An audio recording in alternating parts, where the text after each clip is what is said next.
I'm Anne.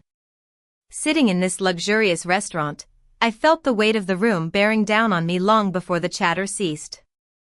The waiter placed the sleek black leather check holder right in front of me, and in an instant, the lively conversations around the long table evaporated into the soft glow of the chandeliers. Crystal glasses seemed to freeze in mid-air, and the clinking of silverware came to a halt. Even the background music seemed to hold its breath. Then, Emily leaned towards me. Her perfume was sweet, but her voice was as sharp as a blade. Cash or card, Anne?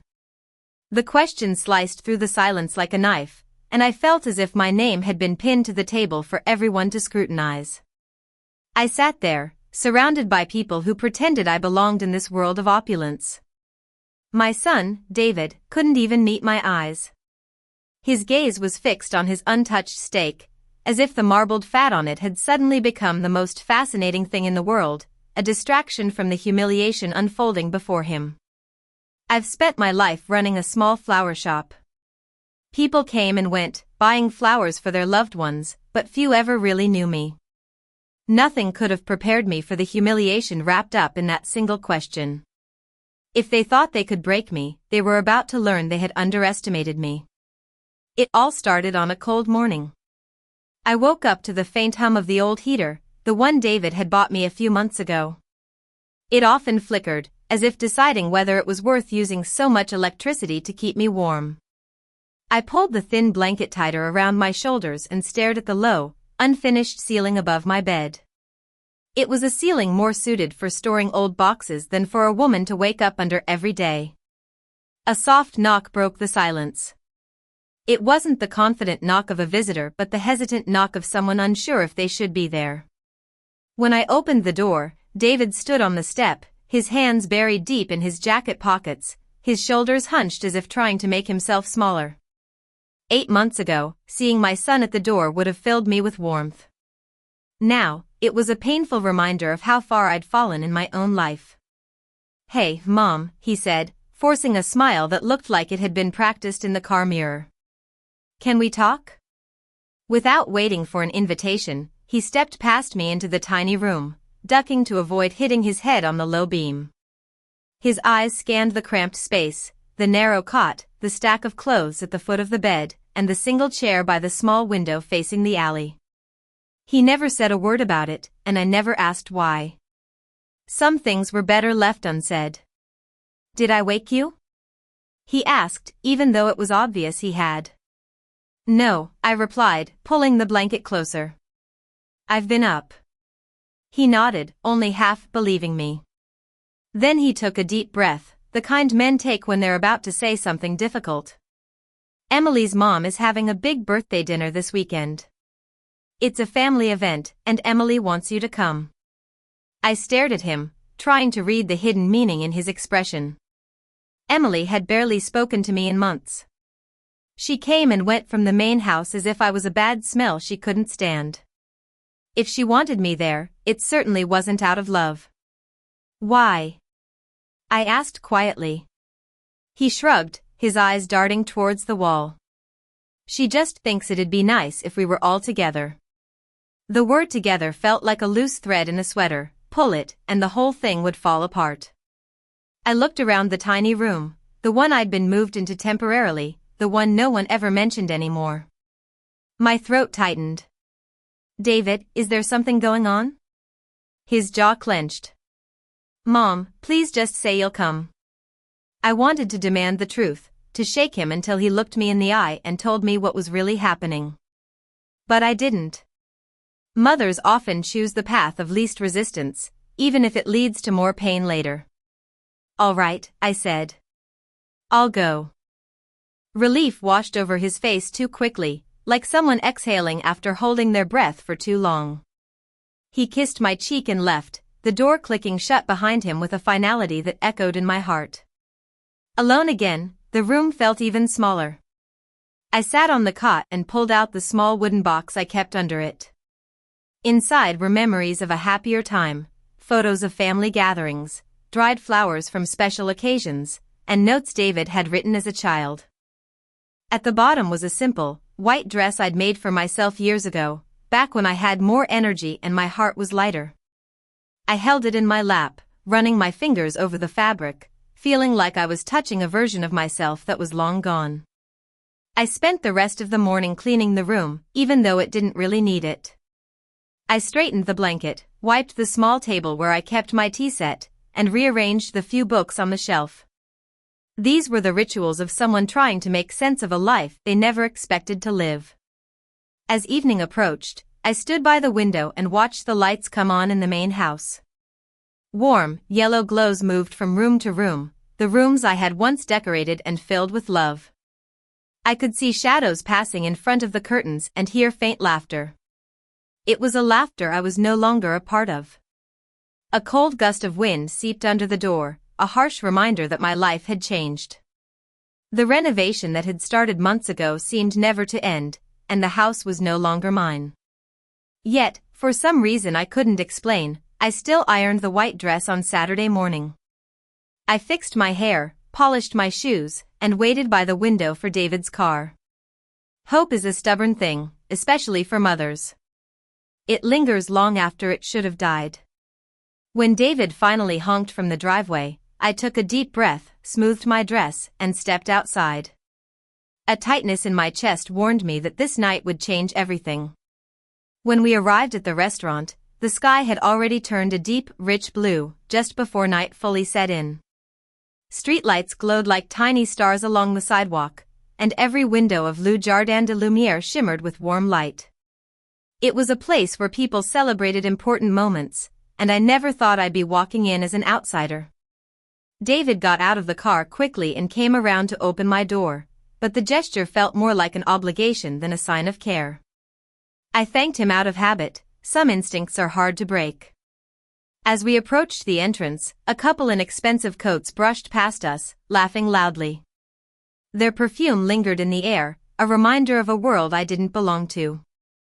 David gave the doorman our reservation name, Emily's family name, not mine, and we were led inside. The restaurant was breathtaking. Chandeliers cast a soft, golden light over the white tablecloths. Waiters moved between the tables with the grace of dancers. Silverware sparkled, and the air was filled with the delicious smell of butter and herbs mixed with the faint sweetness of wine. With each step, I felt smaller and more out of place. The hostess guided us through the dining room, past tables where people sipped champagne and whispered about their luxury vacations and business deals. Their conversations were like a foreign language to me. Then I saw the long, elegant table at the far end of the room, set with white linen and fine china. Emily stood up to greet us, her smile wide and fake, the kind she'd practiced in front of the mirror. She wore a pink silk dress that matched her mother's, both looking expensive and glamorous. The contrast between their splendor and my simple white dress was impossible to ignore. And, she said brightly, giving me a half-hearted hug. "We're so glad you could make it." Her tone said the exact opposite. She directed David to sit beside her and pointed me to the farthest chair at the end of the table. I might as well have been at a different party. I sat down quietly, smoothing my dress under me. The table filled with noise, laughter, the clinking of glasses, and the chatter of Emily's sisters. Her mother, Mrs. Thompson, sat at the head of the table, observing everything with a calm air. She caught my eye for a moment and gave me a small, genuine smile. It was the only sincere gesture I'd received all night. The menus were passed around. They were thick and heavy, printed on high-quality paper. The dishes were described in French, followed by prices that made my hands tremble. I tried to hide my shock when I saw the cost of a single steak. It was more than my monthly income from the flower shop. When the waiter came to take our orders, Emily started, choosing a dish so elaborate that the waiter nodded in approval. Her sisters followed suit, ordering dishes I couldn't even pronounce. David ordered without even looking at the prices, slipping easily into the world he'd married into. When the waiter turned to me, I hesitated. "Just the vegetable soup, please." Emily leaned forward with a shrill laugh. "And you don't have to be so modest. It's a special occasion. Order something you'll enjoy." I forced a smile. The soup is fine. The waiter nodded and moved on. I could feel the silent judgment, the curiosity about why I didn't order something more expensive. They had no idea about the small room I lived in, the meager income one had, and the struggles I faced every day. Dinner arrived. My soup was simple but delicious, with a subtle aroma. Emily and her family's meals were elaborate, with towers of seafood, steaks glistening with butter, and garnishes of truffle and gold flakes. Their wine came in bottles so old that the labels looked like ancient parchment. I sipped my soup quietly, listening to their conversations about their high-end lifestyles. Each word pulled me further away from the table, as if I was fading into invisibility. No one asked me how I was or where I'd been living. I was just a silent presence, an afterthought. But Mrs. Thompson kept looking at me, not with pity but with concern. At one point, she leaned towards me across the table. And, she said warmly, "How has your week been?" It was the kindest question I'd heard in a long time. I swallowed hard. "It's been fine," I replied. She nodded thoughtfully. "Good. I'm glad you're here." I wanted to believe her, but a nagging feeling in my gut told me I wasn't really welcome. The night took a turn when the waiter returned with the check. The room fell silent as he placed the black leather check holder near Mrs. Thompson's place. At first, it was just a slight dip in the conversation, a pause in the movement of hands and forks. But then it spread like a wave across the table. The waiter stepped back with a polite bow, his expression neutral, as if he knew what was about to happen. Mrs. Thompson reached for the folder with a calm grace. She opened it without hesitation, and then something changed in her expression. It wasn't shock or anger but a calculating look. Her eyes lingered on the total for a moment too long, and then, with a smooth motion, she slid the check down the table towards me. It stopped right in front of my plate. At first, I couldn't believe what was happening. My mind tried to come up with a reasonable explanation. Maybe she wanted me to look at something, or maybe she needed a second opinion. But then I heard a soft snicker from one of Emily's nephews. Emily leaned forward, resting her elbows on the table. Her voice was sickly sweet. "Cash or card, Anne?" The words echoed in my ears, and my throat tightened. David sat there, motionless, his eyes fixed on his hands. He didn't say a word, as if looking at me would force him to face the truth. I reached for the folder, my fingers trembling. When I opened it, the candlelight reflected off the page, revealing a total of $8,043. I closed the folder carefully, as if the number might change if I handled it gently. "I can't pay this," I said quietly. Emily raised her eyebrows in a fake show of surprise. "Why not? You live with us. You don't have any expenses." "I live in a storage room," I said, cutting her off. "It's small, and I have to pay for my own groceries with the little money I get from the flower shop." The table went silent. David finally looked up, his face a mix of panic and shame. "Mom," he whispered urgently, "please don't do this here." I looked at him, the boy I'd raised, the man who had let me down. "Where should I do it, David? In the room where you've hidden me away while you and your wife renovated the house that used to be mine?" "And, that's enough," Emily snapped. But a voice cut in. It was Mrs. Thompson's. She stood up, and the whole table seemed to shrink. She turned slowly towards her daughter, her face stern. "Emily, is this true?" Emily opened her mouth, then closed it, and forced out a brittle laugh. "Mom, she's exaggerating. We gave her a place to live." "A place to live?" I repeated. "You mean the storage closet?" Mrs. Thompson's eyes narrowed. "Answer me, Emily." Emily's voice cracked. "Mom, it's not a big deal." "It is a big deal, Mrs. Thompson said firmly. "It's a very big deal." The silence that followed was suffocating. Even the waiters stopped moving, unsure whether to continue or leave. Then Mrs. Thompson turned to me, her expression softer but filled with sorrow. "And, would you come outside with me, please?" I swallowed hard, not knowing if this was another form of humiliation or the start of something better. But when she held out her hand, it felt like a lifeline.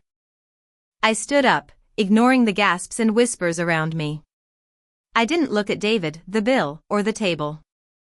I followed Mrs. Thompson out of the restaurant and into the cool night air. For the first time in months, I felt the wind on my face, and I realized that something inside me had finally broken free. It wasn't a defeat but the beginning of a new chapter. Mrs. Thompson didn't say a word until we had walked a few blocks. The only sound was the hum of the car engine, as if it understood the need for silence. Streetlights passed by in a blur, like a row of distant stars. The quiet wasn't uncomfortable, it was a space for me to breathe. Finally, she exhaled. "And, I didn't slide that bill to you for the reason you think. I needed to see how my daughter, your son, and you would react. I've seen enough to know that something is terribly wrong." A lump rose in my throat. No one had looked at me with such clarity in a long time. When we arrived at her house, she led me inside. It was a warm, inviting space, filled with soft lamps, comfortable chairs, and a table set for conversation. She motioned for me to sit and brought me a cup of tea. She held my hands, as if to anchor me. "Tell me everything," she said. And I did. I told her about the legal papers that had been rushed through, the never-ending renovation, the small storage room I'd been living in, and the meager allowance I received. I told her about the nights when I heard their laughter from the main house, feeling like a stranger in my own home. When I finished, she looked as if she'd aged 10 years. "You can't go back there," she said firmly. "And you won't have to face this alone." The days that followed were a blur of lawyers, documents, and hearings. Finally, the judge's verdict came. The house was returned to me, and the transfer was nullified. David and Emily were ordered to leave within 72 hours. 3 days later, when I stepped back into the house, it was empty. They had taken everything: furniture, curtains, dishes. Even the rug I'd bought when David was a child was gone. But the walls, the floors, and the familiar creaks in the hallway were still there, the bones of the home I'd built. Mrs. Thompson helped me bring in a few basic things: a mattress, a second-hand chair, and a lamp. She hugged me before leaving, whispering, "You're safe now."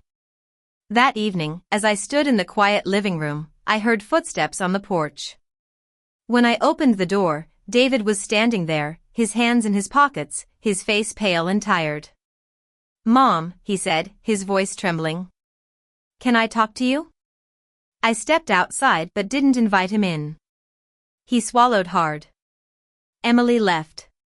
She said I ruined her life, that I should have controlled you and the situation."